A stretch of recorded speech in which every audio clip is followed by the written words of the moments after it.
Celestial. Muchas gracias te damos, Señor. Gracias, oh Dios bendito, por tu palabra, Señor. De verdad que tu palabra es, Señor, alimento para nosotros, alimento espiritual que edifica nuestra vida, que limpia y depura, Señor, nuestro corazón, nuestra mente. Tu palabra, Señor, es poderosa en sí misma para producir en nosotros, Señor, oh Dios, lo que tú has determinado hacer en nuestra vida. Así es que en esta mañana te rogamos que tu Espíritu Santo ilumine la mente de cada uno de nosotros, de las personas que van a estar escuchando esta predicación, Señor, a través de las redes sociales, como de cada uno de los que estamos aquí en esta mañana, Señor. Ayúdanos, Señor, de verdad que nos reconocemos incompetentes para poder, Señor, entender e interpretar y que tu palabra sea hecha vida en nosotros. Nos declaramos incompetentes, Señor, por nosotros mismos, pero confiamos en que esa obra solo la puede hacer tu Espíritu Santo, Señor. Gracias te damos, oh Padre bendito, en el nombre de Jesús. Amén y amén.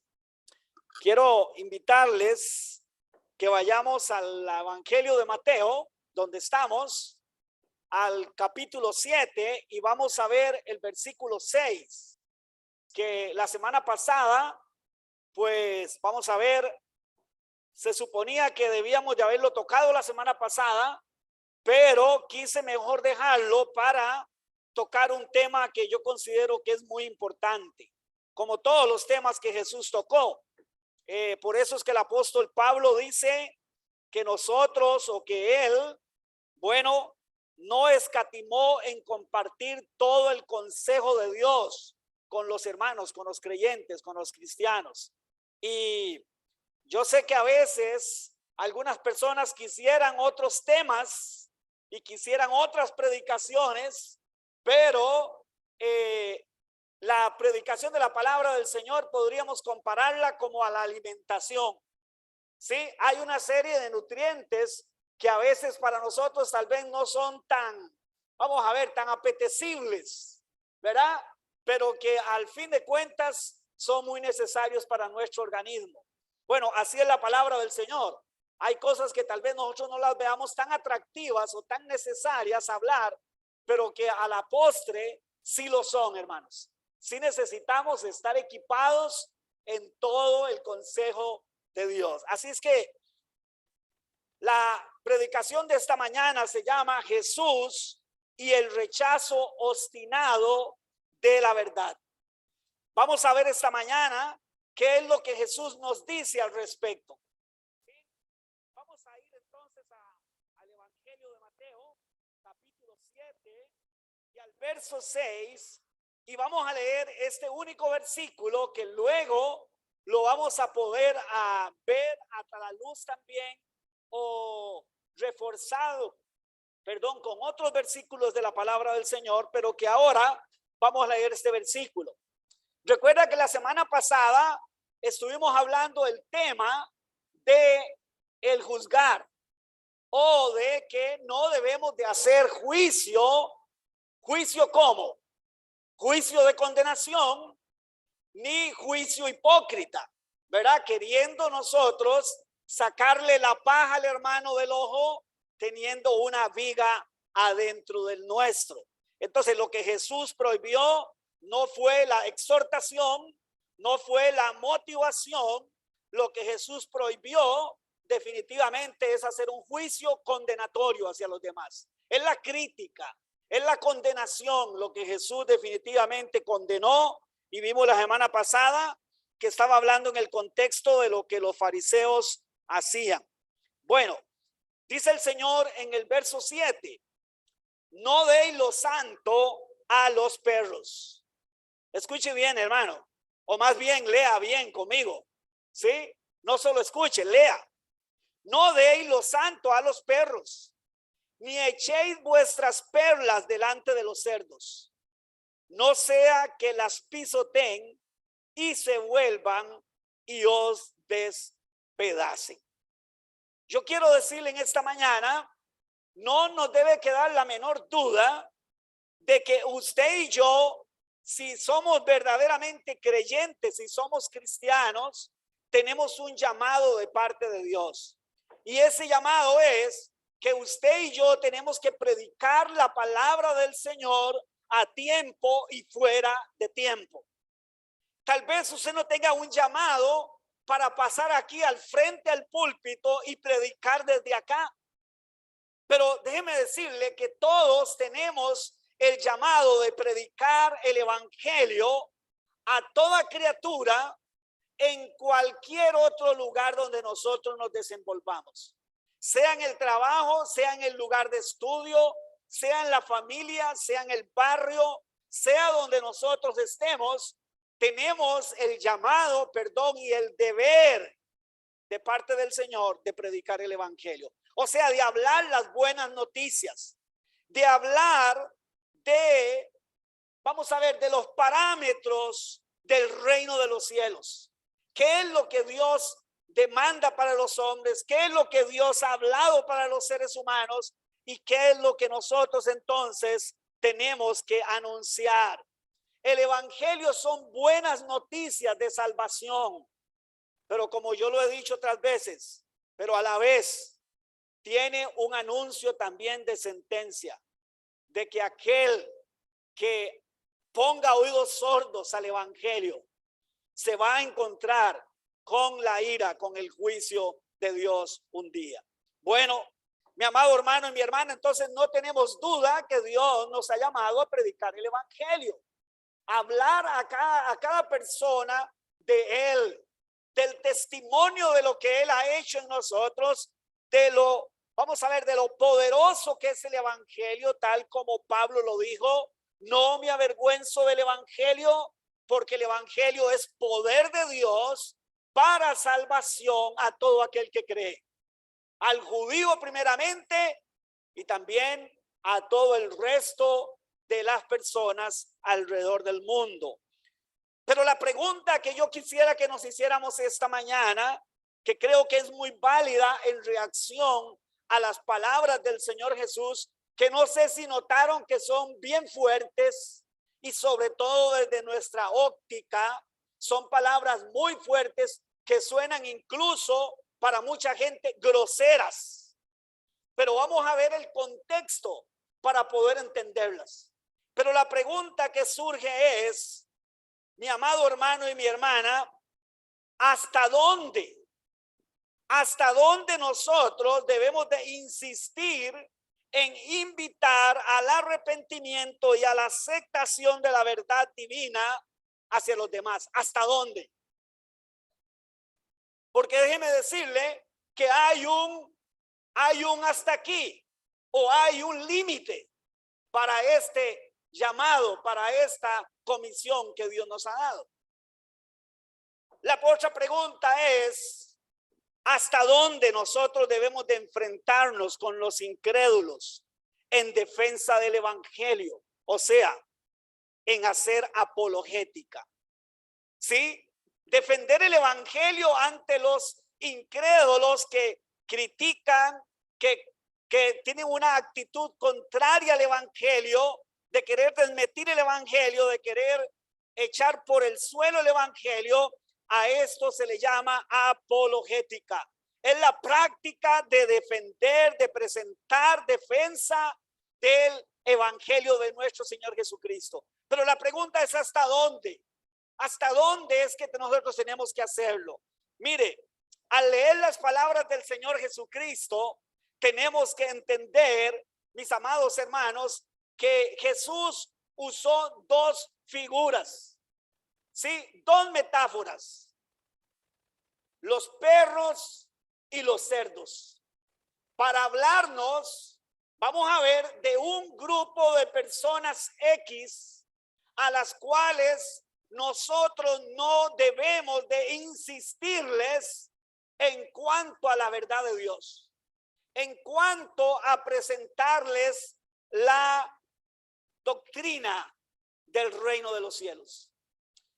Leemos de nuevo el texto y dice: no deis lo santo a los perros, Mire, para que usted y yo entendamos eso, tenemos que irnos al contexto histórico, cultural, de los tiempos de Jesús, cuando Jesús dijo esto. Para ver, o sea, veamos un momento. ¿Qué representan los perros en nuestra cultura? O sea, ¿cómo vemos nosotros los perros? Bueno, déjeme decirle que en nuestra cultura, alguna gente pareciera ser que ama más a los perros, a los animales, que a los seres humanos. Está dispuesto a darlo todo, a hacer todo el sacrificio necesario, a invertir el dinero que sea y el tiempo necesario para salvar a los perros, lo cual del todo no condeno, o no digo que eso esté mal, porque yo creo que Dios también nos mandó a ser administradores de los recursos, de lo creado, y tenemos una responsabilidad, por lo tanto, de cuidar los animales. La pregunta es: ¿hasta dónde? Hay gente que ama más los animales, que ama más los perros que a las personas. Que por un ser humano no daría mucho, pero por un perro lo daría todo. Bueno, eso es un extremo, eso es una acción o una actitud desmedida que realmente no creo para nada que honre a Dios. Porque yo no puedo rebajar a aquel que tiene la imagen de Dios para poner a un animal por encima de alguien que tiene la imagen de Dios. Definitivamente no está bien. Pero estoy haciendo una comparación cultural. Por un lado, Jesús está hablando en un sentido de cultura oriental. Y por otro lado, estoy haciendo la comparación con la cultura occidental a la cual pertenecemos nosotros. En la cultura occidental, y máxime hoy, el perro ha venido a ser un animal vamos a ver, muy especial para el hombre. E incluso hay algunas expresiones, por ejemplo, que ¿quién dicen que es el mejor amigo del hombre? El perro, dice. Que el perro es el mejor amigo del hombre. Bueno, eso se debe a esa concepción de lo especial que son los perros en esta cultura, ¿verdad? Pero resulta ser que cuando usted y yo nos vamos atrás a la cultura oriental, a los días de nuestro Señor Jesucristo, cuando Él dijo esto, déjeme decirle que los perros normalmente eran animales salvajes. Los perros no estaban en las casas de las personas. Los perros no se usaban para lo que se usa hoy, como adorno, como todo eso, ¿verdad? O sea, no. Los perros generalmente eran animales salvajes que andaban por las calles, que comían de los basureros, que andaban comiendo carroña, o sea, vamos a ver, materia descompuesta, y que incluso en algunas oportunidades, y tenemos ejemplos de eso en la Biblia, los perros se comían hasta los mismos cuerpos de las personas que por alguna razón morían en el campo, morían lejos de una ciudad, nadie se percataba, y cuando llegaban ya los perros habían devorado o se estaban devorando aquel cuerpo. ¿Se acuerdan, por ejemplo, de Jezabel? ¿Qué dice la palabra? ¿Qué cuenta? Que a Jezabel se la terminaron comiendo los perros. Bueno, por esta razón. Entonces, desde la cultura judía o de la percepción judía, mi amado hermano y mi hermana, el perro era un animal sucio, era un animal inmundo, era un animal despreciable, por el cual no valía la pena dar nada. O sea, por el cual no valía la pena hacer ninguna, vamos a ver, ningún esfuerzo ni ninguna inversión de nada. ¿Por qué? Porque generalmente el perro se veía como un animal inmundo, más bien peligroso, porque como esos perros eran casi salvajes o salvajes, andaban por las calles, en los basureros, y muchas veces lo que hacían era atacar a las personas. Sí, atacar a las personas. Entonces, había definitivamente una actitud hacia los perros de desprecio. Jesús entonces toma esta metáfora y dice: no deis lo santo a los perros. Pero luego también usa otra metáfora, otra figura, y es la del cerdo. Déjeme decirle que la ley de Moisés decía que el cerdo era un animal impuro. ¿Saben por qué? Porque en la ley Dios mandó que los animales que se podían comer eran los animales que tenían pezuña hendida, o sea, partida, y los animales que rumiaban. O sea, los animales que ingerían su alimento y luego hacían aquello que regurgitan el alimento, lo vuelven otra vez a procesar y así sucesivamente, por ejemplo, como las vacas.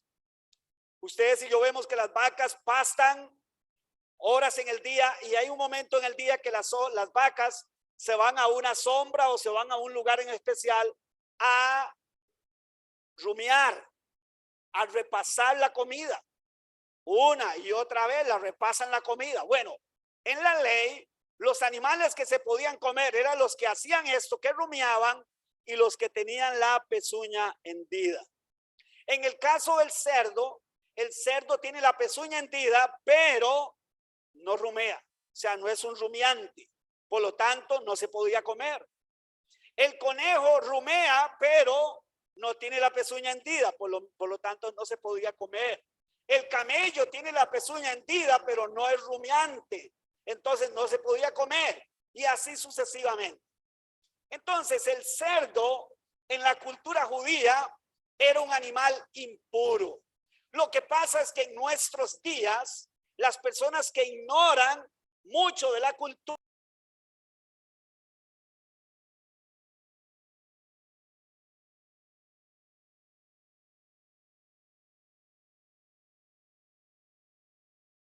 los mesiánicos, la gente que juega de judía, es la que le da un realce a no comer cerdo, como si el comer cerdo, hermanos, fuera lo más inmundo, lo más sucio, y que el que come cerdo, ¿verdad? O sea, está impuro. Pero eso no era así en el mundo judío. Ellos no comían cerdo, y para ellos la sangre de un cerdo era algo sucio, igual que la sangre de un camello, igual que la sangre de cualquier otro animal impuro, ¿verdad?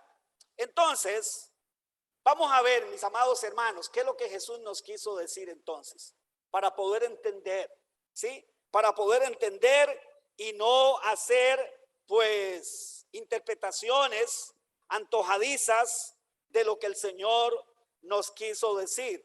Al entender lo que estos dos animales representaban en la cultura judía, entonces nos tiene que llevar a entender que Jesús está haciendo una comparación.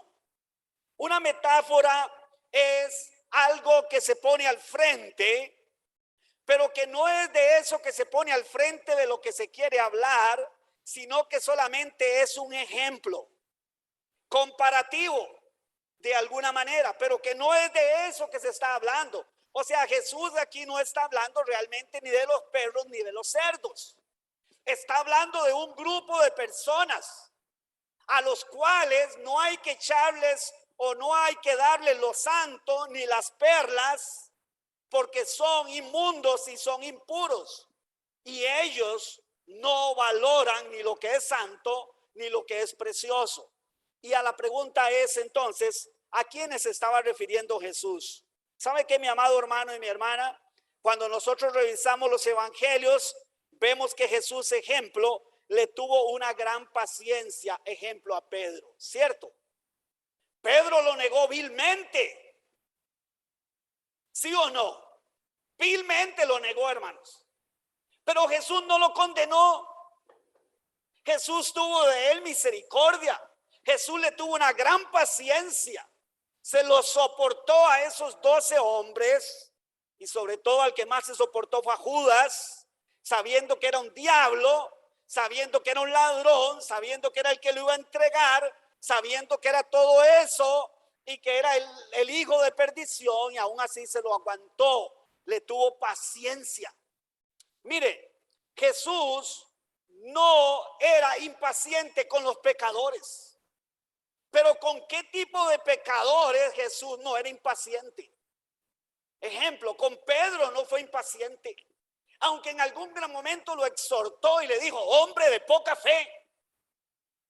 De alguna manera, como nosotros decimos popularmente, lo cacheteó. O sea, le dio por la cara, con amor y misericordia. Pero despierta, Pedro, ¿por qué eres tan incrédulo? ¿Verdad? ¿Por qué eres tan incrédulo? Imagínense, y así lo hizo con Tomás.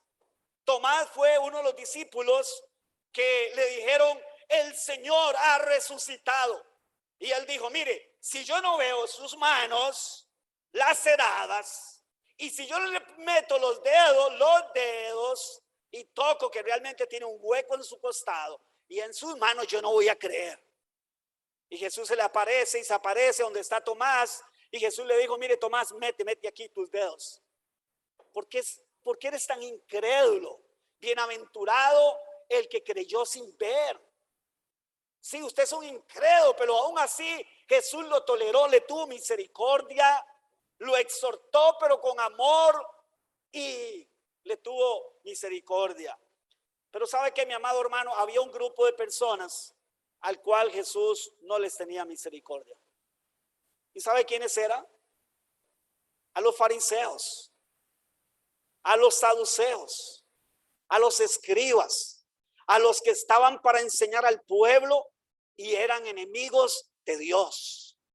Habían sido puestos por Dios para enseñar a su pueblo y eran enemigos de Dios mismo. Decían ser perfectos y rectos delante de Dios y eran pecadores impedernidos. Decían una cosa y hacían otra. Y por lo tanto, Jesús a ese tipo de personas, hermanos, usted ha leído en la escritura, Jesús no se anduvo por las ramas y Jesús, hermanos, les dio duro. Jesús, en lugar de misericordia para ellos, lo que les dio fue ayes. Y sabe que los ayes son juicios. Ay de vosotros, escribas y fariseos. Ay de vosotros. Ay de vosotros que quieren sacarle la paja al hermano, pero tienen un tronco en el ojo. Ay de ustedes, escribas y fariseos. Ay de ustedes. Mire, el castigo va a ser más benevolente para los pueblos paganos. Escuche, en aquel día el castigo va a ser más benevolente para ellos, porque si a ellos yo les hubiera predicado y hubiera hecho los milagros que hice, donde en sus ciudades ellos se hubieran arrepentido en silicio y en ceniza. Pero ustedes han visto al Mesías, han visto a Dios mismo haciendo los milagros que solo el Mesías podía hacer, y no han creído y no se han arrepentido. Ahora alguien podría decir, bueno, entonces quiere decir que eso era un mensaje para aquel tiempo solamente.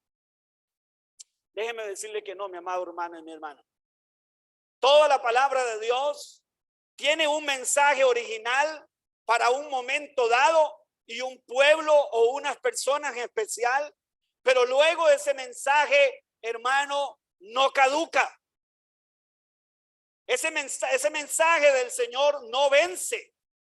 Ese mensaje es hoy por hoy tan válido, porque hoy por hoy tenemos gente así también, hermanos. Jesús está diciendo con estas dos metáforas que nosotros tenemos que predicar el evangelio, pero que cuando nos encontramos a una persona con esta actitud, usted y yo no debemos de echarle lo santo a los perros. Usted y yo no debemos de echarle la perla a los puercos. Dice el proverbio bíblico que le pasó, dice, a los que han blasfemado el nombre del Señor y a los que son falsos maestros dentro de la iglesia, dice que les ha pasado lo del perro, que vuelve siempre al vómito. Ustedes han visto vamos a ver, esa característica de los perros. El perro vomita y después ¿qué hace? se vuelve a comer el vómito. Eso es parte de su naturaleza carroñera. Eso es parte de su naturaleza salvaje que trae de sus antepasados salvajes. ¿Sí? Aunque sea domesticado, aunque sea ese perrito lindo que usted quiere comérselo a besos y todo. ¿Sí? Pero siempre sigue teniendo esa naturaleza ahí. Y dice, les ha pasado lo del perro, que vuelven al vómito, vuelven a lo sucio, vuelven a lo que su cuerpo desechó porque les hacía daño a su cuerpo. Ellos vuelven a comerse eso malo. Pero también dice, lo de la cerda, lo de la chancha o la de la puerca, que vuelve, usted la baña, usted la perfuma, usted la pone, le pone el acito, le pone, la suelta, ¿y a dónde va la cerda? Al lodo a echarse. Porque según su naturaleza, eso es lo que a ella le gusta. A ella le encanta estar embarrada de lodo, de suciedad. ¿Sí? Ella siente rico estar en el lodo. Ella no ve que el lodo sea algo feo y sucio. No, en su naturaleza. Otros animales son muy de limpiarse. Por ejemplo, los gatos. Y no porque a mí me gustan los gatos y tenga 2 gatos, pero si usted ve un gato, algo le pasa y él inmediatamente está chupándose y quitándose aquello porque él no soporta la suciedad en el cuerpo. Pero no el cerdo. ¿Sí? No el cerdo. Entonces, la pregunta es, ¿qué estaba Jesús hablando? ¿De qué estaba Jesús hablándonos? ¿O de qué le estaba hablando a sus discípulos?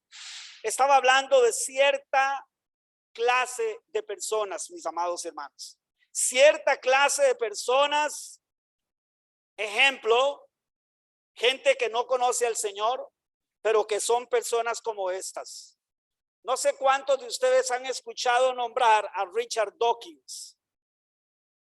Richard Dawkins es por excelencia hoy el ateo más ateo de todos los ateos y es el acérrimo enemigo del evangelio de Dios, de la iglesia y de todo lo que representa Dios. Cada vez que Richard Dawkins aparece en escena, él se llena así la bocota, queriendo ridiculizar a los cristianos, a los mensajeros del Señor, queriendo ridiculizar a Dios, burlándose de Dios, haciéndole creer a la gente y a los ignorantes que Dios es una idea simplemente ridícula.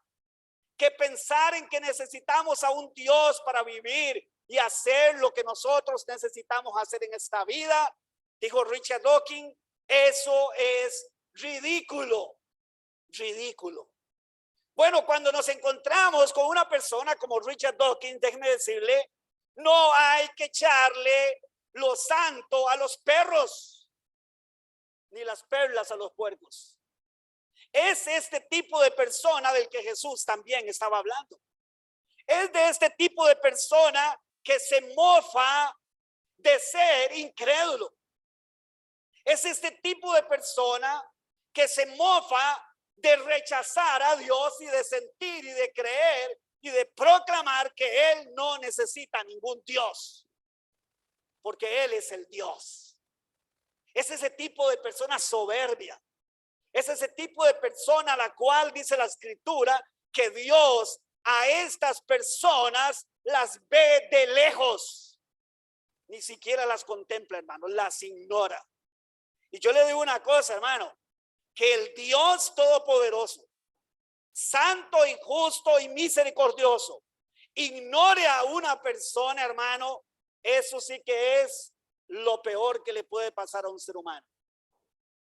Y sin embargo, esta persona sigue viviendo y sigue haciendo programas en contra de Dios, en contra de la iglesia, en contra de Cristo, en contra de su palabra, y Dios ahí como a manera de juicio, ahí lo deja para que cada vez se hunda más y para que un día tenga que ir a dar cuenta delante de su trono de gloria, si no es que Dios en su soberana voluntad toma la decisión de traerlo al conocimiento de Él. Pero si no es así, mi amado hermano y mi hermana, este hombre, Richard Dawkins, ¿sabe qué? Un día se las va a encontrar cara a cara con ese Dios que tanto ridiculizó, del cual ha dicho blasfemias. Este hombre ha dicho blasfemias, cosas que blasfeman el nombre del Señor, hermanos, que ha ridiculizado a Dios de una manera como solo una persona teniendo cauterizada la conciencia, la mente, el corazón por el pecado puede hacer. Pues Richard Dawkins un día va a encontrarse con el Señor en su presencia, y ¿sabe cómo? Se va a tener que arrodillar, como dice la Escritura, y va a tener que confesar que Él es el Señor, aunque sea mordiéndose la lengua, aunque sea ahogándose en su propia rabia, hermanos. Pero un día lo va a tener que hacer. Cuando Jesús dice, mire, no cojan lo precioso, lo santo, y se lo echen a los perros. No insistan a estas personas para que se arrepientan. No le insistan a estas personas. No les insistan. Estas personas tendrán que enfrentar el juicio. Pero déjeme decirle, mi amado hermano y mi hermana, tengo que decir algo peor que esto que he dicho. Y es que, ¿sabe qué? Lamentablemente, en las iglesias cristianas hay algunas personas que son peor que Richard Dawkins. Porque se supone que si alguien está en una iglesia cristiana, es porque es cristiano y porque es temeroso de Dios. Pero déjeme decirle que a veces hay algunas personas dentro de las mismas iglesias cristianas que son peor que los mismos impíos. Porque dicen ser cristianos, pero en su forma de pensar y de comportarse y su actitud ante Dios es más arrogante y más desafiante o igual de desafiante que la de estas personas que definitivamente se han declarado ateas y dicen Dios no existe. Cuando usted se encuentre una persona necia, ¿y saben quién es una persona necia? Es una persona que dice, sí, yo sé que estoy equivocado, y vuelve como el perro al vómito, vuelve a comer el vómito. Como la puerca lavada, vuelve al cieno de nuevo. ¿Sí? Cuando usted se encuentre con una persona así, hermanos, hágase a un ladito, hermano. No le eche malo santo a los perros, ni le eche las perlas preciosas a los puercos. Yo sé que esto es duro, posiblemente, no sé, posiblemente alguien dirá, no, ese pastor no tiene amor. Mire, yo no dije estas palabras, hermano, yo no inventé esto, hermano. Hágame el favor, yo no inventé esto. Estamos interpretando lo que Jesús dijo, ¿sí? Así que no se deje llevar por sentimentalismos humanos. ¿Sabe que uno de los grandes problemas en la iglesia cristiana es que vivimos por sentimentalismos humanos, por humanismo, más que por gracia y misericordia? Dios no nos ha llamado a ser humanistas. Dios nos ha llamado a ser semejantes a Él, misericordiosos, buenos, ¿sí? Amorosos, pero no sentimentalistas en el sentido de que, ay, es que eso, pastor, no debía haber predicado eso, es muy duro eso. ¿Cómo usted les va a llamar perros? Yo no les llamé perros.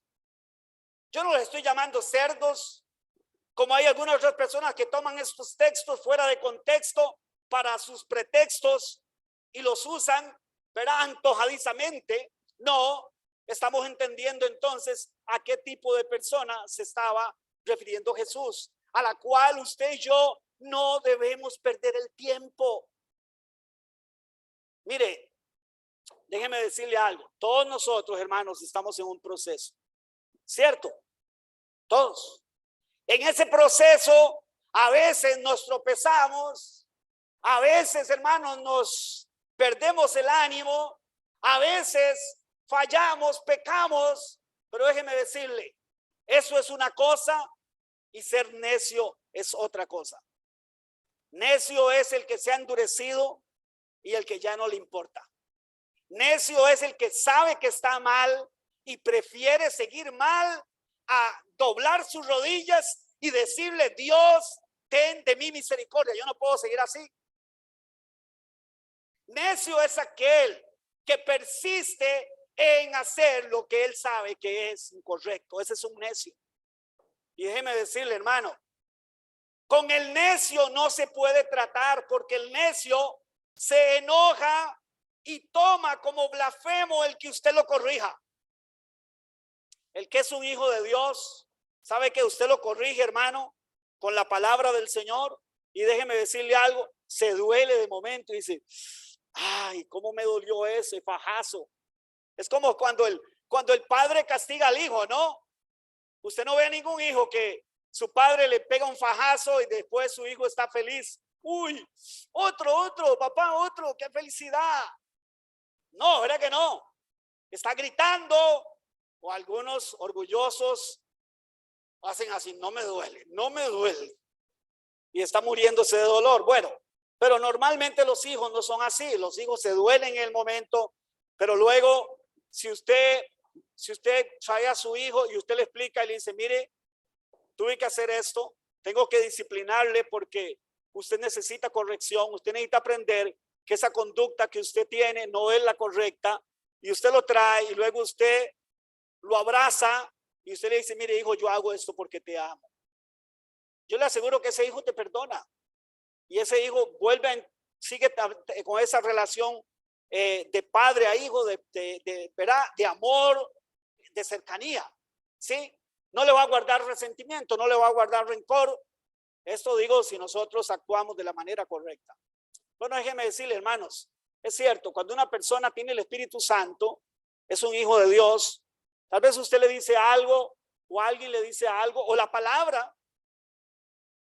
leyendo la palabra, lee algo y ay, me dio así como en la pura mitad de la cabeza, ¿verdad? Como dice que la escritura es como espada que tiene dos filos. Sí, a veces la escritura, hermanos, es como una espada que tiene dos filos. ¿Sabe lo que eso significa? En el tiempo romano, en el ejército romano, los soldados romanos tenían dos espadas. Una larga, que era con la que normalmente peleaban, ¿verdad? Para defenderse. Pero cuando perdían esa espada, tenían una en el cinto que era cortita, de unos 75 centímetros, tal vez lo más, 50 centímetros, pero esa espada, hermanos, era mortal. Esa espada tenía una punta afiladísima y tenía filo por ambos lados. Generalmente esa espada atravesaba aún a veces la armadura de los otros soldados. Esa espada era terrible porque esa espada donde iba casi que no había nada que la detuviera y penetraba y traspasaba prácticamente el cuerpo de la otra persona. Por eso dice que así es la palabra del Señor, como una espada que tiene dos filos, dice que penetra hasta partir el ¿qué? El alma, el espíritu, o sea, penetra hasta lo más profundo, es totalmente invasiva. Entra hasta lo más profundo, dice, hasta tiene la capacidad del poder de discernir los pensamientos y las intenciones que nosotros tenemos en el corazón. Esa es la palabra del Señor. Así de poderosa, así de valiosa es. Por eso Pablo dice, yo no me avergüenzo del evangelio, porque el evangelio es poder de Dios para salvación a todo aquel que cree. Mire, Jesús está diciendo, mire, no pierdan el tiempo con estas personas, tratando de corregirlas, tratando de traerlas al arrepentimiento. Vamos a ver luego, cuando lleguemos al capítulo 13, que a partir del capítulo 13 hay un cambio en la manera en que el Señor predica el evangelio para cierto grupo de personas. Para este cierto grupo de personas incrédulas, necias, el Señor cambió su manera de predicarles. ¿Y sabe cómo empezó a predicarles? Por parábolas, para que no entendieran. ¿Y sabe lo que esto es? Juicio. Juicio, hermanos. Juicio. Y Jesús dijo, ya no más. Ahora solamente les voy a hablar por parábolas, para que viendo no vean y escuchando no escuchen y no se arrepientan y sean sanados. ¿Sabe qué? Cuando una persona es así, que insiste e insiste e insiste e insiste, podría entonces pasar lo que le pasó al pueblo de Israel. ¿Qué le pasó al pueblo de Israel? Que en el camino con Dios, Dios se hastió de ese pueblo por rebelde y contumaz, y Dios dijo: ahora sí, vayan ustedes, pero ya yo no voy con ustedes. Yo mando un ángel, pero ya no voy en medio de ustedes. Pueblo de dura cerviz, pueblo rebelde, pueblo de dura cerviz, ya no voy con ustedes. Yo le digo una cosa, mi hermano, mi hermana, mire, si Dios a usted le está exhortando, si Dios a usted le está confrontando, siéntase dichoso. Eso no es otra cosa que el amor y la misericordia del Señor por usted. Pero si parece como que Dios a usted lo ha dejado, que camine por donde usted quiera, y usted no percibe que Dios lo esté exhortando y lo esté confrontando, tiemble. Eso quiere decir que Dios se ha apartado de usted, hermanos, como lo hizo con Saúl. Mientras el Espíritu de Dios esté en nosotros, mientras el Espíritu de Dios esté en nosotros, y no es que Él se va, porque el Espíritu nunca viene a una persona y luego se va. Si Él viene a una persona es para quedarse para siempre. Pero como hay muchas personas que están engañadas y creen que son cristianas y que tienen el Espíritu Santo, déjeme decirle que esa es una prueba inequívoca. Si ya mi conciencia no me redarguye, si ya yo siento como que yo voy libremente y nadie ni nada me pone ningún obstáculo para hacer todo lo que a mí me da la gana, tiemble, porque déjeme decirle, eso es juicio de parte de Dios, hermanos. Eso es juicio.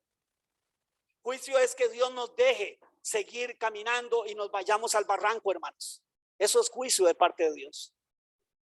Denos por muy satisfecho. Por eso es que el autor de los Hebreos dice que Dios al que ama disciplina, que Dios al que ama castiga al que toma por hijo, y que no menospreciemos la disciplina del Señor. Démonos por dichosos. Pero bueno, Jesús entonces dice este tipo de personas. Mire, yo quiero que leamos un texto que el apóstol Pablo corrobora o refuerza esto que Jesús dijo en el capítulo 16 y en los versículos 17 y 18 de la carta a los Romanos. Pablo dice: mas os ruego, hermanos, que os fijéis, escuche, en los que causan divisiones y tropiezos en contra de la doctrina que vosotros habéis aprendido. O sea, Pablo dice: mire, hermanos, presten atención a las personas que dentro de la iglesia están ahí para causar división. Mire, y hagan esto. Y oiga, y que os apartéis de ellos. Apártense. No se relacionen con esas personas que en la iglesia están para hacer división, para causar tropiezos en cuanto a la doctrina, en cuanto a la sana enseñanza de la palabra del Señor. Y escucha, porque tales personas no sirven a nuestro Señor Jesucristo, sino a sus propios vientres. Escuche qué fuerte esto. Y con suaves palabras y lisonjas engañan los corazones de los ingenuos. Pablo dice a los hermanos: mire, hermanos, no insistan con personas que tienen estas actitudes. Personas que están en la iglesia, pero en lugar de unir, dividen. En lugar de aferrarse a la sana doctrina, combaten la sana doctrina. Están viendo a ver cómo la cuestionan y siempre están como en el filo de la navaja, viendo a ver dónde se puede violentar y dónde no, hasta dónde sí, hasta dónde no. Mire, a este tipo de personas, falsos maestros, divisores del cuerpo, a estas personas háganlos a un lado. No se desgasten con ellos. No participen con ellos. Es más, otra escritura, Pablo dice, ni siquiera se sienten a comer con ellos. Aquí podrá decir, pastor, qué duro eso. No lo inventé yo. No lo inventó ningún hombre. Es Dios. Ese es el carácter de Dios. Es que Dios no es un juguete, hermanos. Es que Dios no es un balón. No es una pelota, no es un balón para que usted y yo lo podamos hacer como queramos, malabares con él. Él es Dios, santo, merecedor de gloria y de honra. Y quien no quiera darle la gloria y la honra al Señor, pues un día usted y yo no lo vamos a condenar, pero un día esa persona le va a dar cuenta a Dios. Pero usted y yo no nos desgastemos con dichas personas. ¿Conoce usted a alguien así? ¿Conocemos a alguien así que anda de iglesia en iglesia y lo que anda haciendo es viendo a ver cómo mete cizaña? La cizaña es representación de lo contrario, que es el trigo. El trigo representa la palabra de Dios, representa el bien, representa a los hijos de Dios, representa todo eso. Pero la cizaña, que es algo similar al trigo en apariencia, pero en efecto tiene otro efecto, y el efecto es contrario. Sí, es contrario. Mire, pues Pablo dice, hermanos, no se desgasten con gente así. Con gente así no se relacionen. Pablo no está diciendo, si ustedes conocen a un hermano en la iglesia que ha caído en un pecado, deséchenlo. Todo lo contrario.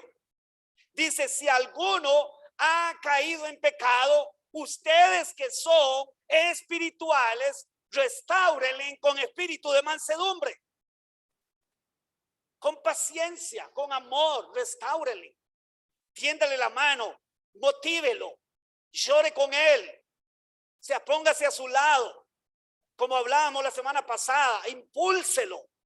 Si es que está desanimado, impúlselo, anímelo con la Sagrada Escritura. Háblele la Escritura, ore con él, dígale, hermano, aquí estoy, ¿verdad? Pero estamos hablando de otra actitud. Estamos hablando de personas necias. Estamos hablando de personas que insisten, hermanos, en más bien se convierten en personas que son contrarias a Dios y a su reino. Mire, con esas personas, hermanos, usted no pierde el tiempo. Si usted conoce a alguien así, no pierde el tiempo con esa persona, déjeselo al Señor. Él se va a encargar. Le dijeron en la parábola al Señor, aquel señor que sembró su campo y que tenía su trigo en el campo, y entonces le dijeron los trabajadores, mire señor, alguien de noche vino y le metió cizaña a su campo, le metió mala hierba, quiere que vayamos nosotros y arranquemos la mala hierba. Y él dijo, no sea que tratando de arrancar la buena hierba, arranquen la mala, arrancar la mala hierba, arranquen el trigo. No, déjenlo ahí para el tiempo de la siega. ¿Sabe lo que eso significa? Es a esas personas así, déjelas ahí, hermano. Dios se encargará. Tal vez un día Dios se apiade y los traiga al arrepentimiento. Tal vez no se arrepientan y queden ahí para la venida del Señor, pero en su venida, quien sí va a escoger su campo es el Señor. Y va a decir a los de él, vengan para acá, y a los que no son de él, apártense de mí. Entonces, mi amado hermano y mi hermana, usted y yo no nos mortifiquemos por la gente que no quiere caminar, por la gente que quiere más bien obstaculizar la obra del Señor. No nos desgastemos con esa gente. Hermano, no nos amarguemos, que yo creo que a veces nosotros, hermanos, hasta nos terminamos amargando. Ay, como pastores a veces, no sé qué hacer. Mire, hermano, no haga nada ya más. Ya no haga más nada. déjelo, déjela. Si esa persona quiere insistir en vivir como quiere vivir, déjelo. Dios se va a encargar de esa persona. Usted y yo, el punto es este: no nos podemos distraer en lo que sí Dios nos ha mandado a hacer. ¿Por qué? Porque lo otro que Jesús nos quiere hacer entender con este pasaje es lo siguiente: que lo que hemos recibido tiene tanto valor que no lo podemos degradar. Ese es el punto. El punto es que usted y yo no podemos estar cogiendo lo santo y lo valioso para degradarlo, echándolo a personas, dándolo a personas que definitivamente no quieren, hermanos. Bueno, Jesús quiere que entendamos, y mire que Él utiliza perlas. Mire, no le echen perlas a los cerdos. Un cerdo no sabe diferenciar entre lo que es una perla preciosa y lo que es una piedra cualquiera. Más bien, usted le tira las perlas y él podría venir más bien por su propia naturaleza salvaje, venirse de encima y hasta matarlo, hasta despedazarlo. Lo mismo los perros. No saben diferenciar entre lo santo que lo profano, entre lo que es común y profano. No haga eso. Jesús quiere que entendamos, hermanos, que lo que hemos recibido es sumamente valioso. Es sumamente valioso como para que usted y yo lo degrademos. Yo creo que nadie tiene un Rolex y vamos a ver, y se lo va a dar ahí, a no ser de que sea alguien de quien no es el dueño del Rolex, o alguien que definitivamente, hermanos, no solo económicamente esté mal, sino que posiblemente tal vez hasta en sus emociones no esté bien.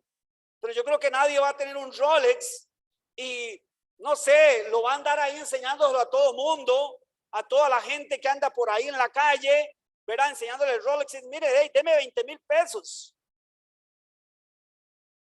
Deme 20,000 pesos. Yo creo que si sabe lo que es un Rolex, no va a hacer eso. ¿Por qué? Porque tiene una idea de que eso vale mucho. Y no lo va a dar por 20,000 pesos. No va a rebajar el precio, a no ser de que es que no tenga nada, se está muriendo de hambre. Y pues lógicamente es mejor tener algo que comer que un reloj en la mano. ¿Para qué me sirve el reloj? No me lo puedo comer. ¿Me explico? Pero va a tratar de sacarle el mayor precio a ese reloj porque sabe que vale mucha plata. El punto es que si nosotros sabemos que algo vale mucho, no lo vamos a dar por cualquier cosa. No lo vamos a rebajar. Y eso es lo que Jesús quiere que usted y yo entendamos. Y eso fue lo que el apóstol Pablo también entendió en su momento. ¿Sabe qué, mi amado hermano? Dice la palabra del Señor que el apóstol Pablo, en el libro de Hechos, capítulo 13, versículo 43, hizo lo siguiente. ¿Sí? Cuando Jesús comisionó a sus discípulos, lo primero que dijo fue: vayan a las ovejas perdidas de Israel. ¿Eso qué era? Que ellos tenían un compromiso delante de Dios de predicar primeramente el evangelio a los judíos, porque eran el pueblo que Dios había escogido de primero y del cual había nacido el Cristo, y al cual Dios le había dado una gracia especial a ese pueblo, y por lo tanto ellos debían de considerar eso. Primeramente, cuando llegaban a un lugar a donde primero tenían que ir eran los judíos a predicarles el evangelio. Pero fíjese que también Pablo llegó a entender esto que Jesús nos dijo, y Pablo llegó a tomar una decisión. Y dice en el capítulo 13, verso 43, y despedida la congregación, muchos de los judíos y prosélitos, vean el comportamiento de ellos, piadosos, siguieron a Pablo y a Bernabé, quienes hablándoles les persuadían que perseveraran en la gracia de Dios. Estos eran los que habían creído. El siguiente día de reposo se juntó casi toda la ciudad para oír la palabra de Dios. O sea, muchos judíos creyeron al Señor, creyeron a la palabra, y entonces ellos los están exhortando para que permanezcan en la gracia de Dios, que no se vuelvan otra vez a sus ritos, que no caigan de la gracia.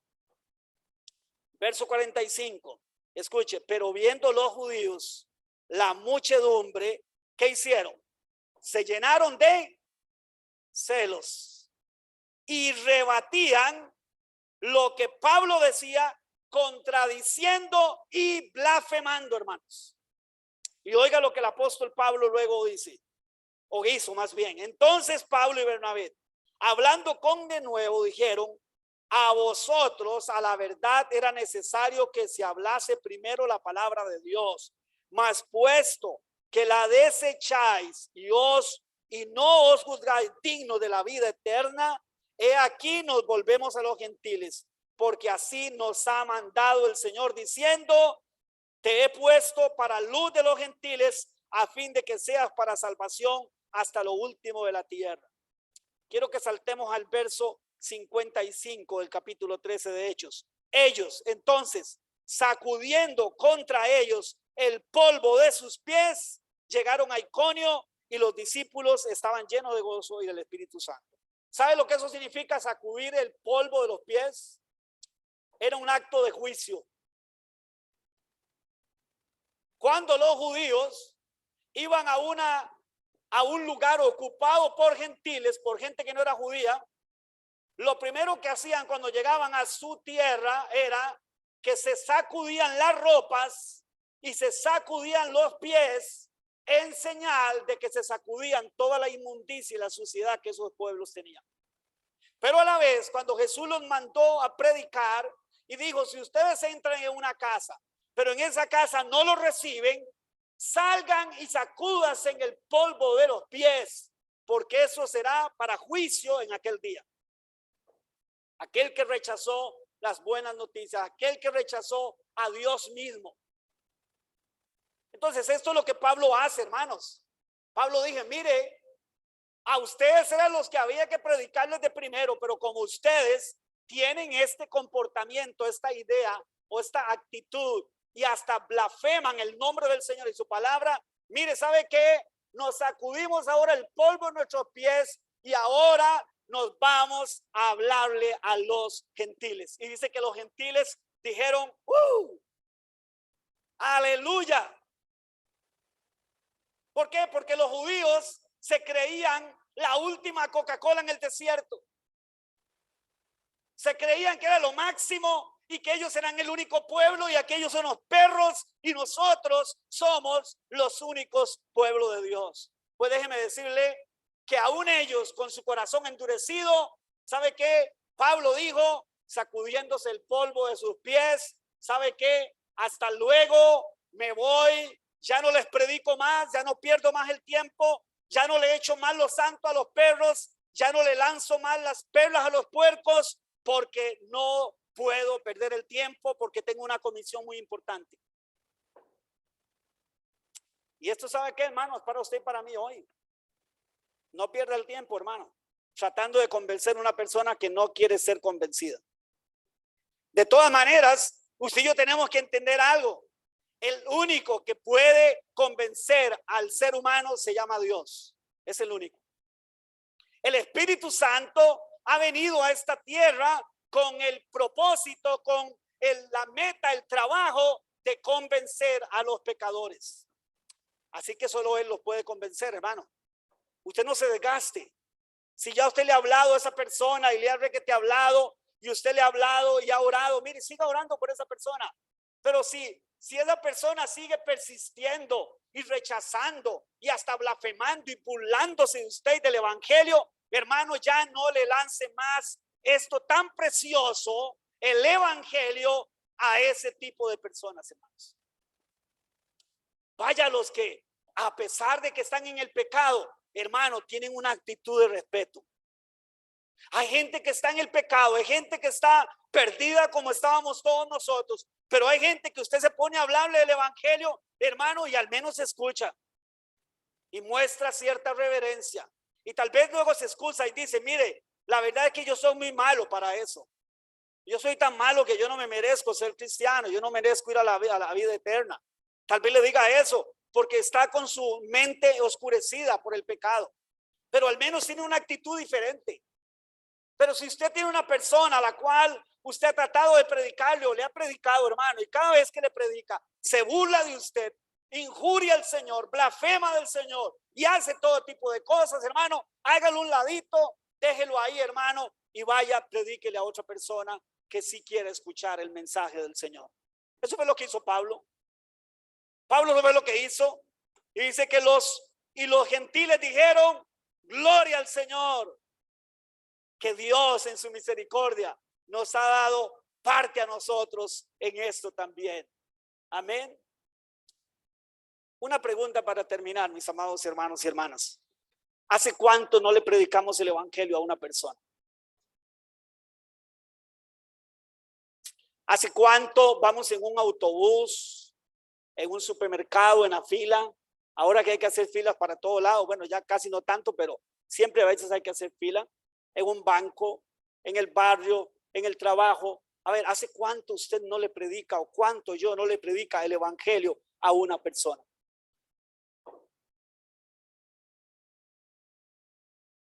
Porque esta semana, hermano, usted nos propone y dice: le voy a predicar el evangelio a una persona, al menos a una. Y va a empezar a orar y va a decirle: Señor, póneme esa persona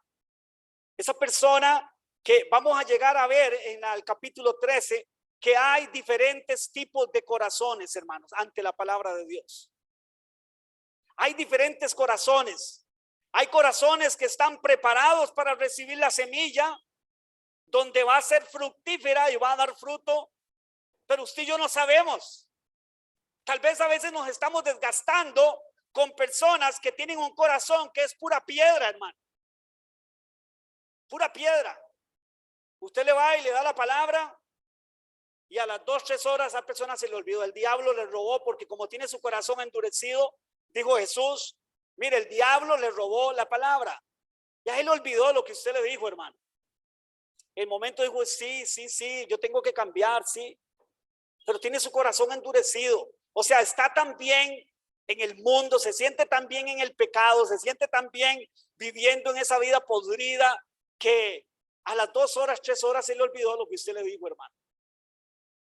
Pero si ya lo ha hecho, mire, pero vaya, busque una persona, hermano, ore y dígale esta semana: ¿cuánto lo van a hacer conmigo?